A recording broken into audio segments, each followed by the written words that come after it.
Okay mga men, bago ko nga pala simulan ng aking vlog, shoutout muna kay Windel Villarama. Shoutout sa'yo men, and maraming salamat. Pinihiram mo ako ng motor nung first endurance ko sa Lucena. Shoutout sa'yo men. And shoutout nga rin pala kay Zimson Ortiz, yan, from Plaridel. And shoutout nga pala sa team mo, ang team back ng Plaridel. Shoutout sa inyo mga men, shoutout! Okay mga men, ngayon ay ituturo ko naman sa inyo yung mga basic troubleshooting sa ating NMAX.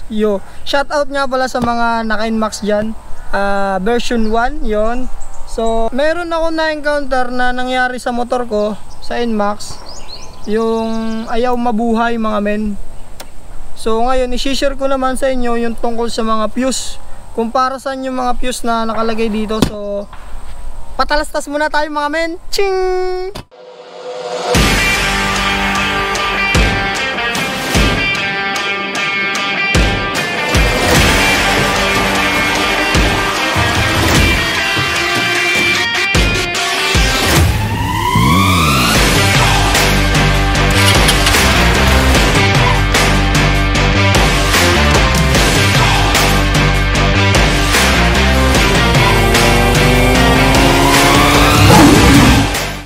Ngayon ituturo ko sa inyo mga men kung paano yung troubleshooting na hindi nyo na kailangan ng technician or mekaniko na tatawagin, or hindi nyo na kailangan magpa-rescue. Basic lang ito mga men. So umpisa na natin mga men. Ayan mga men, andito yung mga fuse natin sa computer box. Tatanggalin lang natin yung dalawang tornilyo. So ito tinanggal ko na para mas mabilis. Bali kalapit lang siya men ng CDI battery. Nandito siya mga men, ito yung CDI natin. At nandito yung mga fuse natin men. Ito yung fuse natin. Tanggalin lang natin mga men yung lock nya. Yan, ito mga men. Yan, ituturo ko sa inyo mga men kung saan yung bawat function ng bawat fuse na ito. Marami siyang fuse mga men ito. Mayroon siyang 7.5 ampere, may 15 ampere, and may 30 ampere. Alright.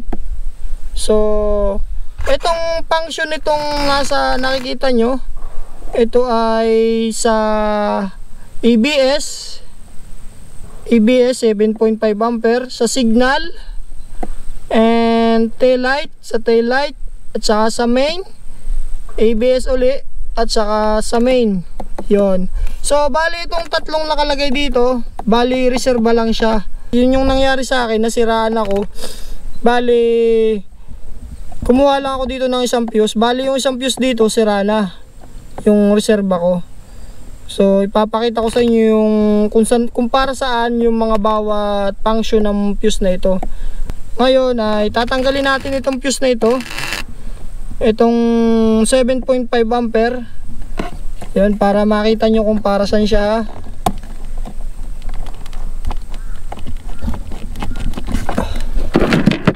So gamit tayo ng kahit anong tools o kaya pambunot.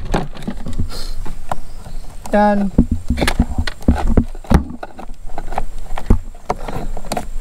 So yan mga men, tinanggal ko yung unang fuse, 7.5 ampere.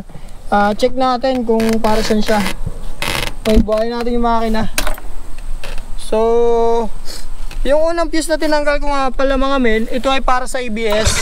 Yan. Ibig sabihin, magagamit mo siya kahit walang fuse o kaya pumutok yung fuse. Yan. Ibig sabihin, magagamit mo siya, aandar siya, pero hindi gagana yung ABS nyo.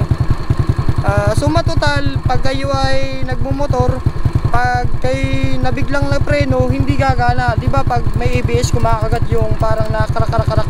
So mawawala na yun. Ito yun, yung fuse na yun. Yun. Pangalawa na tayong fuse mga men. Ito 7.5 ampere uli. Tanggalin natin mga men kung para saan siya.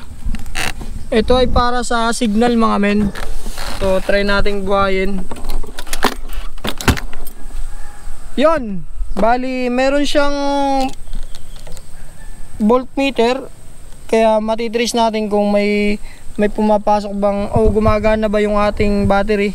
So bali meron siya, tsaka meron din yung kanyang panel, ayan. So bali pag binuhay mo siya, hindi siya nabubuhay. So yun yung pangalawang fuse na 7.5. Para palang ano na rin to, main, kasi hindi siya mabuhay. Ayan. Bali wala siyang busina, wala siyang flasher, di nagana. Pero may ano siya, magumagana yung battery niya.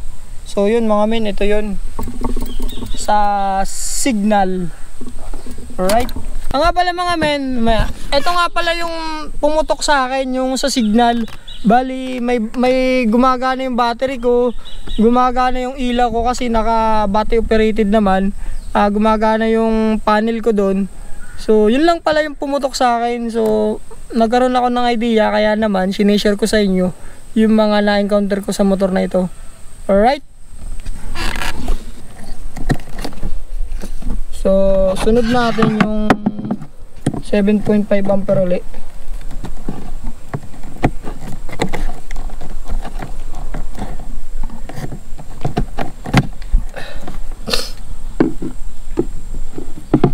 Ito sa taillight to mga men.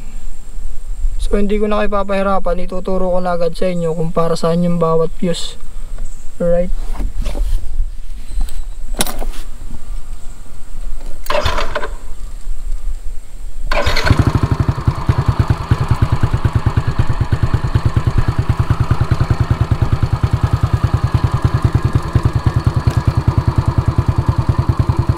So yung tinanggal natin mga men ay sa taillight. So pag taillight, ibig sabihin wala siyang panel. Yung panel, yan, wala siya. Wala rin yung kanyang sa likod, wala din. Hindi nagagamit yung taillight mo. Pero magagamit nyo siya kahit walang fuse. Yun.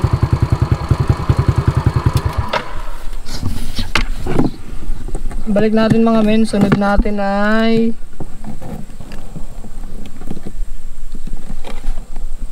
tingnan natin kung para saan to. 7.5 ampere ulit mga men. Buhay natin. So bali nabubuhay siya mga men, pero hindi siya nag-i-start. Yung kumbaga nagre-regodon lang siya, pero hindi siya totally nabubuhay. So hindi natin siya magagamit. In case na ganun yung nangyari sa inyo mga men, check nyo lang yung fuse nyo. Madali lang naman malaman kung sira ang fuse. Pwede nating tingnan kung pumutok ba siya. Yan. Tsaka pwede rin tayong gumamit ng multi-tester. Yan. Madali lang ang paggamit ng multi-tester. Continuity lang. Pagka pumalo, ibig sabihin good. Pag hindi pumalo, ay di pumutok siya. So yun. So nga pala sa lahat na magpapalit ng fuse, huwag kalimutan yung ampere na ipapalit nyo. Siguraduhin nyo lang na tama yung amperahe na ipapalit nyo. Kung 7.5, 7.5. May mga nabibili naman ito. So dalhin nyo lang yung mga siraan nyo. Yun nga, sabi ko sa inyo, mayroon siyang mga spare parts na nakalagay dun sa ano, yung tatlo. So kapag nasira yung isa, may pamalit tayo. So kapag nasira yun, bumili na agad kayo ng pamalit para in case of emergency na masira uli, may pamalit uli kayo, no? Alright. So balik na natin to.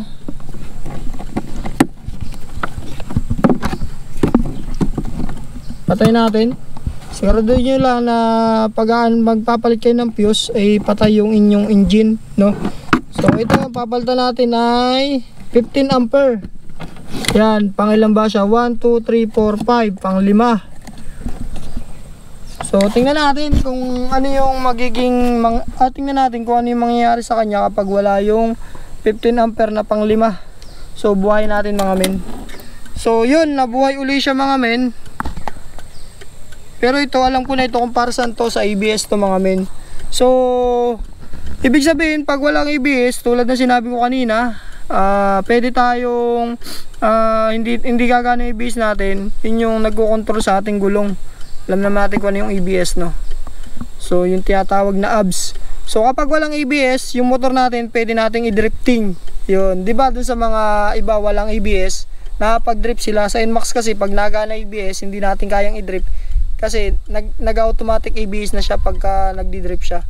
So kapag walang ABS, yun, pwede tayong mag-drift. Bing, bing, bing, bing, bing. Yan. Alright, next natin itong pang-anim. So tanggalin natin, patay muna natin. Pang-anim mga men, ito yung pang-anim.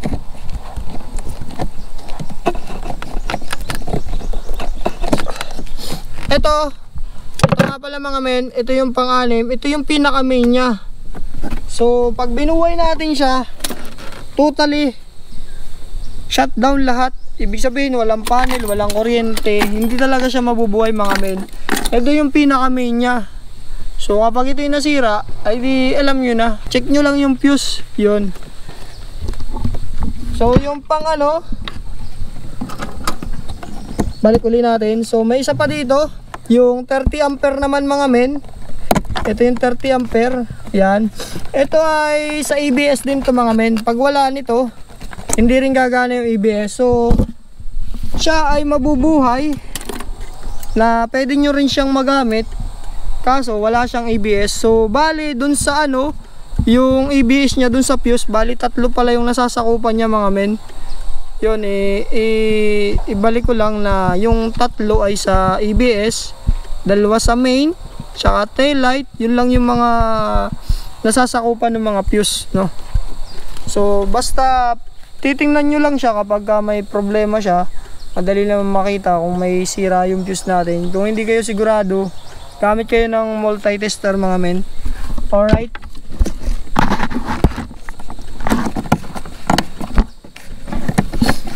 So yan tatlo nga pala, ulitin ko ha. Wala siyang function, ibig sabihin reserve lang siya. Kapag yan ay nasira o may na ano, kuha lang kayo dito ng spare ng isa. So ipalit nyo lang dun sa pumutok na pyesa para mapaganan nyo na uli yung inyong motor. Alright. Yun. Yun. So yun, sana mga men, may natutunan kayo sa aking vlog. At huwag kalimutang mag-subscribe and like and share na rin. At huwag na rin kalimutan yung click the bell para sa mga susunod pang mga video, maging updated kayo. Yun. Maraming salamat mga men, and sana may natutunan kayo. Bye bye.